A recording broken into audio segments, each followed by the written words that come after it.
In the world of competitive gaming, pro or otherwise, successful players are the ones who learn how to use performance analysis and improve their game. From kill-death spreads to map rotations and crosshair placement to becoming tilt-proof, learning how to carry out performance analysis is key for any serious player, in sports or esports. So if you want to learn the basics, stick around, let's get into it.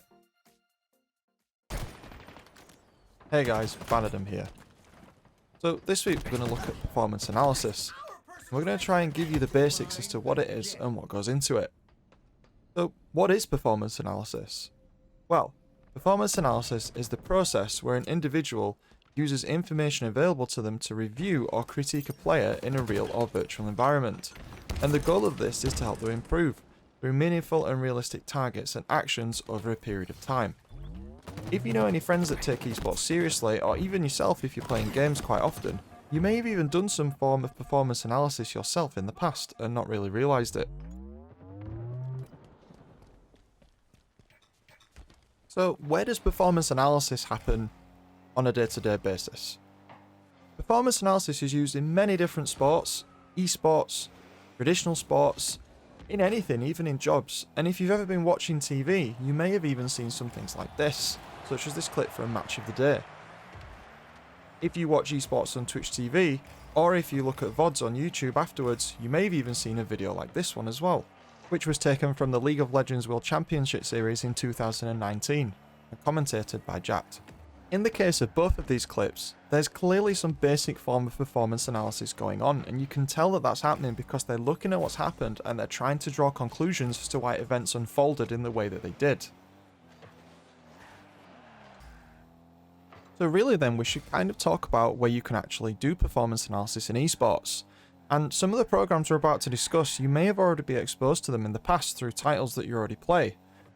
These examples include things like Warcraft Logs for World of Warcraft and World of Warcraft Classic, Mobalytics for League of Legends and more recently Valorant, or the replay tool Ball Chasing for Rocket League.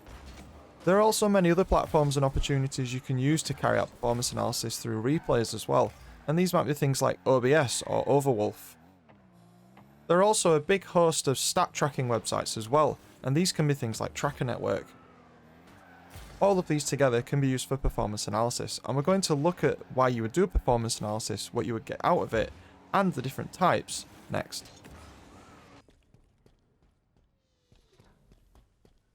So what type of things do we look for in performance analysis?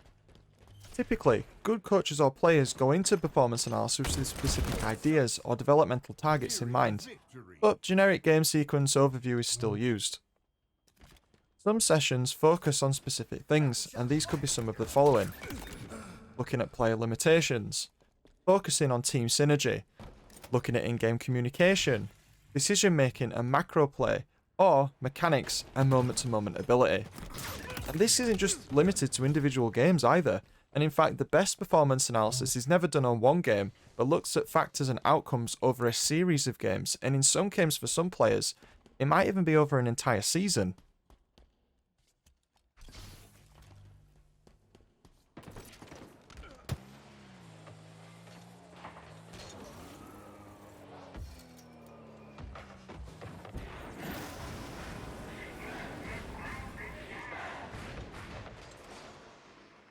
So with this in mind, what are the types of performance analysis that we can carry out then? Well, performance analysis is divided into two main categories, and this is video-based or statistical.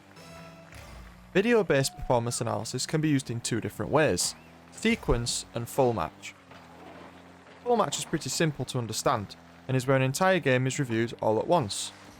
Typically, in full match analysis, you could focus more on macro play and strategic choices, and this can include things like map positioning and rotation, game sense and preparation, strategy and build choice, investigating habits of a player, looking at the general communication a player uses, and many more.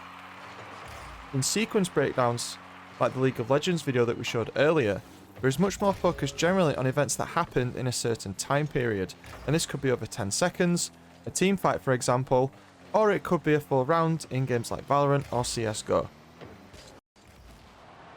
For statistical analysis, the main focus is more on the data available and how it can be interpreted to spot differences from expected patterns, or highlight key issues. A very in-depth tool that can be used for something like this would be Warcraft Logs for World of Warcraft, which was mentioned before, where you can go into individual events during a fight or raid boss and actually look at the order that abilities were cast in over the entire fight, which is a very high level of detail. You can also apply full match or sequence to statistical analysis, and the most common statistical analysis that's carried out may be used to count post-game statistics, and include websites such as TrackerGG or Mobalytics. Usually, you may wish to compare statistics over a longer period of time to get more reliable data, just as you would with videos. As with any of the content that we cover on this channel, students who really want to push their grades up need to be aware of how the limitations of performance analysis have to be something you're aware of in order to use it successfully. It's important a coach or player understands the limitation of the method that they're using and understands the different types of opportunities each performance analysis tool will provide.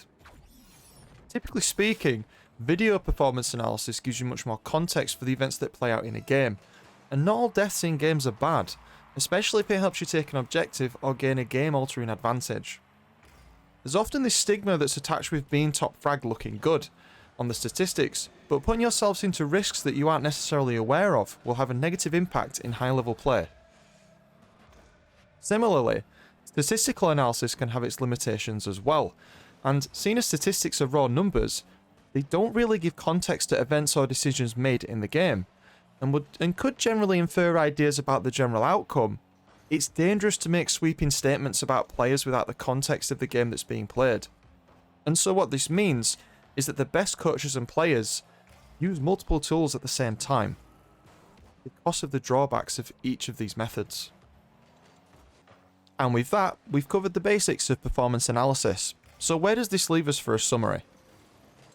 Overall, we've determined that performance analysis is a useful tool that we can incorporate into daily play to help develop and identify weaknesses and strengths to make us a better player.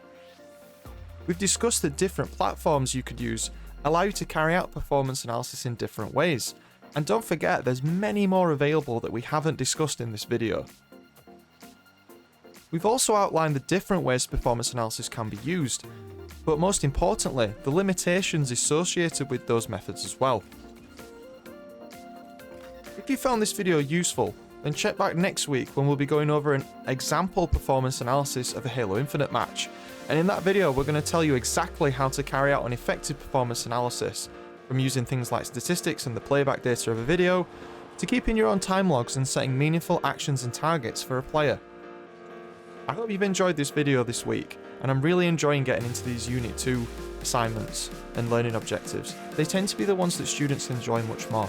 Don't forget to leave a like if you liked the video, don't forget to subscribe, especially if you're a BTEC Esports student, and we'll see you in the next one. This has been Vanadam. See you later.